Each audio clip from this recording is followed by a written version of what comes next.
নমস্কার বন্ধুরা, পুষ্পদি রান্নাঘরে তোমাদের সবাইকে স্বাগত। দেখো রোজকার মতন আজও চলে এসেছি রান্নাঘরে। আমি দুটো গাজর নিয়ে আমি গাজরের পায়েস করব। পায়েস বা হালুয়া দুটোই বলা যাবে।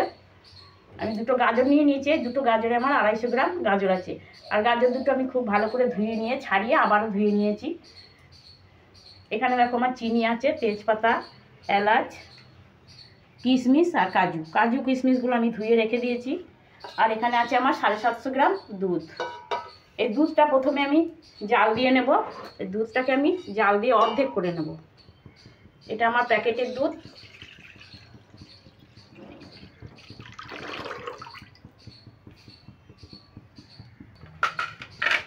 এই গাজর দুটো গ্রেট করে নেব।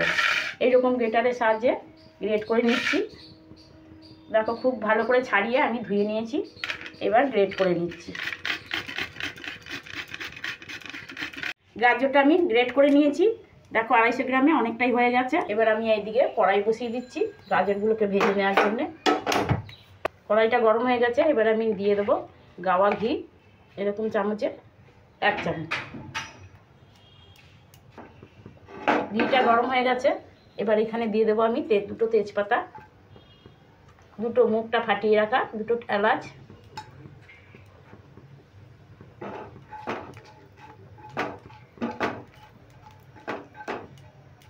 এলাচ আর তেজপাতাটা ভালো করে নেড়ে নেবো ঘিয়ে। তেজপাতা আর এলাচটা আমি ভালো করে নেড়ে ভেজে নিলাম। এবার দিয়ে দেবো ধুয়ে রাখা কিশমিশ, ধুয়ে রাখা কাজু দিয়ে দিলাম। গ্যাসের ফ্লেমটা একদম লোয়ে রাখবো। এবার দেখো ভাজা হয়ে গেছে। এবার দিয়ে দেবো গ্রেট করে রাখা গাজরগুলো।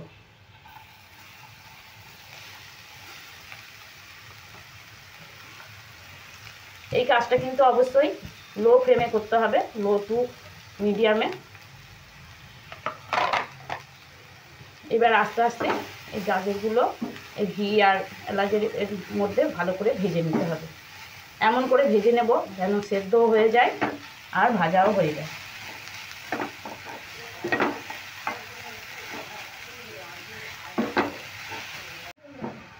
এইভাবে নেড়ে নেড়ে আমি ভেজে নিচ্ছি।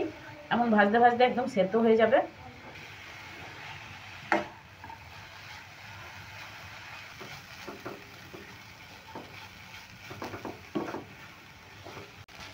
দেখো গাজরটা অনেকটা ভাজাও হয়ে গেছে। আর হাত দিয়ে আমি একবার দেখে নিচ্ছি, সেদ্ধও অনেকটা হয়ে গেছে।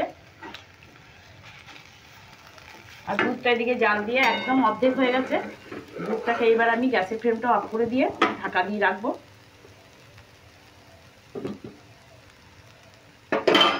এদিকে এটাকেও ভেজে সেদ্ধ করে নিচ্ছি। গাজরটা আমার একদম রেডি হয়ে গেছে, ভেজে নিয়েছি আমি। দেখো ভাজাও হয়ে গেছে আর এদিকে সেদ্ধও হয়ে গেছে, খুব সুন্দর সেদ্ধ হয়ে গেছে। এই সময় আমি দিয়ে দেব জাল দিয়ে রাখা দুধটা।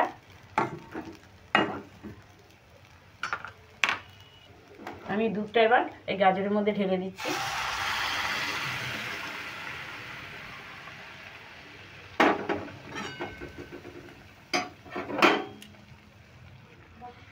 এবার নেড়ে দিচ্ছি। দেখো কত সুন্দর কালারও হয়ে গেল।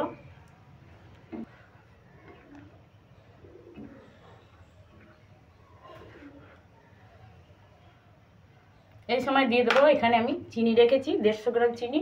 150 গ্রাম চিনি আমি দিয়ে দিচ্ছি।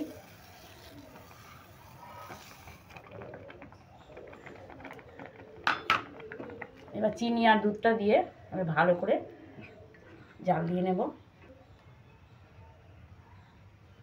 এই কাজটাও করতে হবে মিডিয়াম আছে।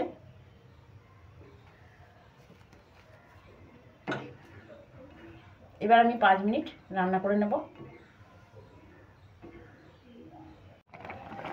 দেখো 5 মিনিট আমি রান্না করে নিলাম আর রেডিও হয়ে গেল আমার গাজরের পায়েস বা হালুয়া, যেটাই বলবে হবে। একদম রেডি হয়ে গেছে। এবার আমি গ্যাসটা অফ করে দিচ্ছি।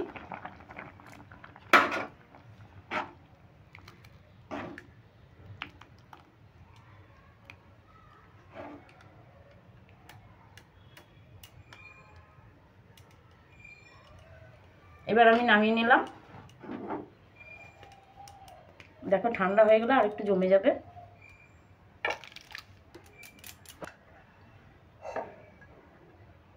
আর খুব সুন্দর সেন্ট বেরোচ্ছে, খেতে তো দারুণ হবে। গাজরের পায়েস আমার একদম রেডি। দেখো কত সুন্দর লাগছে, খেতে তো দারুণ লাগবে, একদম ক্ষীরের মতন। এইভাবে তোমরা গাজরের পায়েস করে খাবে, আশা করি তোমাদেরও খুব ভালো লাগবে। ভালো লাগলে কমেন্ট, লাইক, শেয়ার করতে ভুলবে না। আর যারা বন্ধুরা এখনও সাবস্ক্রাইব করনি তারা যেন অবশ্যই সাবস্ক্রাইব করে দেবে, আর পাশে থাকা বেল আইকনটা প্রেস করবে, তাহলে সবার আগে আমার ভিডিওগুলো তোমাদের কাছে পৌঁছে যাবে। তাহলে বন্ধুরা এবার আসি, পরের দিন আবার নতুন রেসিপি নিয়ে তোমাদের কাছে চলে আসবো। তোমরা ভালো থেকো, সুস্থ থেকো।